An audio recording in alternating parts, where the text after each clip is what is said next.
Hey guys, it's me, and I'm back from my Christmas break, and I actually have two episodes for you guys. Episode 8 has been filmed and edited, and it's already on my drive, and so you can, and my Patreon people already have access to that. So, anyway, I will be posting, I mean, obviously now you'll have access to it, episode 8. And then I think episode 9 I'll make available tomorrow or the next day. So anyway, it is snowing outside, like really snowing, and it looks absolutely gorgeous outside. It is just white and crisp, and there's about this much snow on all the limbs. It's delightful. But because of that, I am stuck inside. So I will be cleaning and doing some ceramics. I've been listening to a Harry Potter audiobook while doing my ceramics. So I'm on book 7, which this is like the 8th time I've listened through this series. So if you've never listened to them, Jim Dale, he is phenomenal. I want him to be my grandpa, like I just do. But I know that someone else does the British version. And I tried listening to that one, and it's just, I know it's a matter of opinion, and if you disagree with me, I'm totally okay with you disagreeing with me, but I'm going to say something, and it is, I don't think he's as good. I think Jim Dale's better. So, I don't know. That's my opinion on the matter. But anyway, so I'm going to be doing that, and so yeah, I have a lot of stuff I got to put away from Christmas. So my parents, they give me stuff for Christmas, and I love it, but finding places to put it is kind of difficult. So one thing that I got is and thank God actually about that story, shouldn't be too bad, but it is a raku kiln. So for those of you who don't know what raku is, it's an interesting type of ceramic glazing where you heat up the glazed pottery to a pretty high temperature, like 1,500 degrees. Maybe it's not 1,500, maybe more like 1,000. I can't remember, but it's very high. I need to read about it. And then you take the pot with tongs and you put it in a trash can full of like leaves and newspaper print and all this stuff, and then it catches on fire and you close the lid.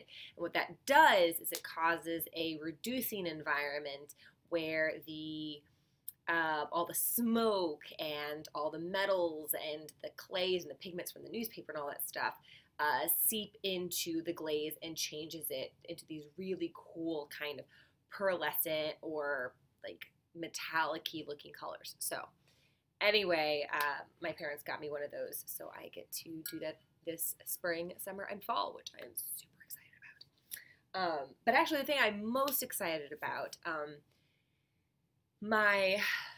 I don't have any grandparents left. All my grandparents have passed away, which is very sad. So if you have grandparents after this video, call them and talk to them, because I would give pretty much anything to call them and talk to them again. And but what my mom did is, so when my grandparents passed, she took stuff that was theirs, and some of the stuff she actually like planned with them, and she hid them. And then every Christmas, my sister and I still get gifts from our grandparents, which is it's just really lovely. And I know that's something that I'm going to do when I eventually have kids, which I do want them. I do want kids. But that's something I will do and talk to my parents about that and be like, okay, when they get to be that age, like what are some things that you would want a little kids to have. So anyway, so the thing that I got, my grandpa was brilliant. He was a civil engineer, but not that all civil engineers are not brilliant, but he was just a cut above. He would do, I actually have one of his journals where he would time the rising and the falling of the moon and certain stars and calculate predictions. Just do the math essentially, like the astronomy math to calculate. I mean, also I can't even remember half this stuff that's in the journal, but he was phenomenally brilliant. My dad says he's one of the most intelligent men he's ever met. But anyway, so what I have, my mom got me or gave me was Surveying by Charles B. Breed, and it's one of my grandfather's old books, and it has like it has his handwriting and has this little from the library of his name, and it's just delightful. But what's really fun is that there's some of his writing that there you go. So you can kind of see what he was looking at. So he's looking at the propane lines and slope of different, description. I don't even know what some of this stuff is, but here's some other stuff that's in it. So, which I've done this type of math before, but you can't really see it. Anyway, but it's there. Yeah, he was calculating. Oh yeah, he was calculating, projections and slopes of lines. You can even see the topography. Yeah. So it's just, I love just pouring through these. That, and you never know what you're gonna find because he like tucks stuff in these books. In fact, my sister got one last year, I think, and there was an old pinup. A little pinup postcard that was tucked in there from, it was very chaste as a pinup could be. I mean, she was fully clothed. I guess she had she was covered and just looking all adorable from the 40s. So yeah, that's what I got for Christmas. So, all right, so to the episode, which I'm sure some of you are like, I'm tired of listening to a ramble. I'm just gonna watch the video, so you can find it below. For those of you who are having problems accessing it, you can download it, or you can just come back the next day. So, because I know Google Drive kind of has a cutoff for how many views you can have in a day. So my thoughts on episode 8. It was pretty creepy. I mean, the idea that this guy had dropped the bag off, which I kind of wonder, why did he kick the cardboard box? Did he know she was in there? What would he have done had he found her? I mean, I assume he'd kill her. What else was in all those boxes? It makes me, I just think it's the teacher. I just do, because there's no other male figure that is present that would fit the bill.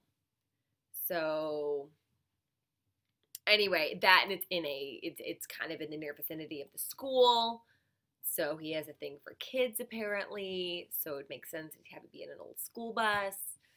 Anyway, but then there's glimmers of him that in episode 9 that I've already watched that I'm just like, I really hope it isn't, because he seems like a really good guy. But anyway, so that whole scenario where she's in the bus and he leaves the stuff and it's everything you'd need to kill someone, which is just creepy. And it reminds me of something that happened here in Kansas City that I'll tell you about in a second. But the next part of that episode that just kind of really hit was the interaction between Hinazuki, that's her name, right?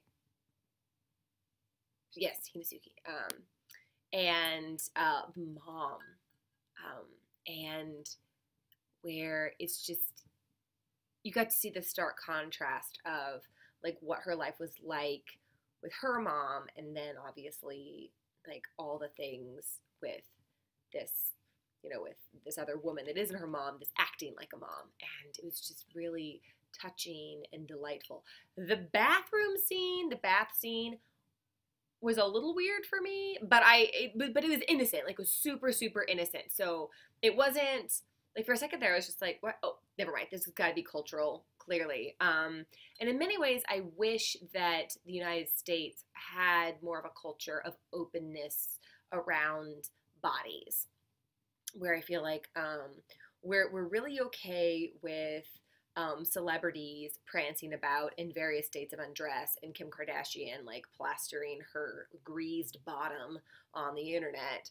But when it comes to like a little girl seeing what an actual like real female body looks like, um, is we're like suddenly prudish about it, and I'm just like, seriously? I mean, if anything, it's great for children to see the bodies of their parents in a completely innocent way, if for no other thing than to see like that's what I'm going to look like when I'm older, and that when I start getting dimples there, that's totally normal, or when I don't have a complete flat stomach, that's okay. There's still beauty and worth in that. I mean, when there are older ladies, you know, in their 70s, rocking bathing suits, and I don't mean string bikinis, I mean just like a normal bathing suit on the beach, and doesn't care one iota about what they look like, and just loving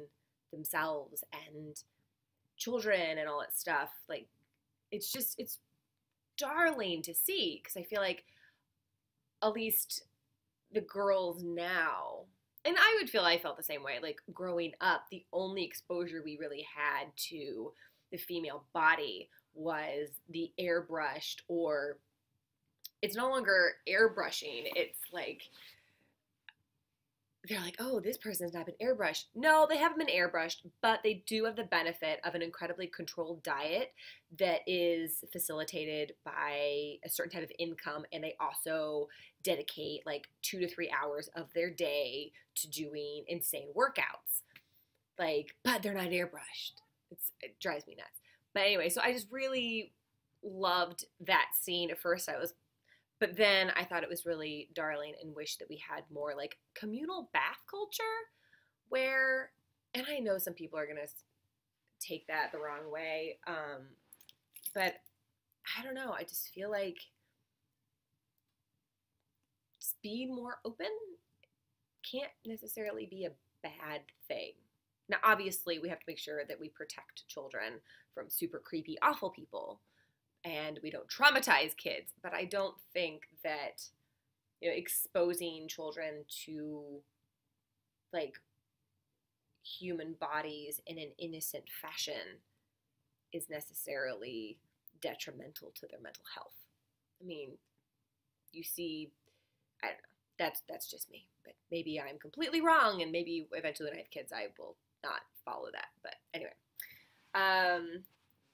so yeah, that's kind of my thoughts. I know it was a lot of stories about stuff that have nothing to do with the episode, and also to my soapbox rambling about the double standard, I guess, of American culture. My roommate, she's from the United, she's American, but she's the children of immigrants from India, and so I asked her about whether India had a kind of like a communal bath culture, like I assume people in Japan do because of that scene. And she was like, no, not really. And I was like, oh, so I wonder what other cultures have more of that openness that the United States does not. So anyway, if you come from a country that is like that, I would love to hear about it. And yeah, so anyway, I hope you enjoy episode 8. And yeah, I'm going to be watching episode 10 later on today. But I'm going to eat something because it's 2:04 and I'm starving. So, all right, till next time. Bye.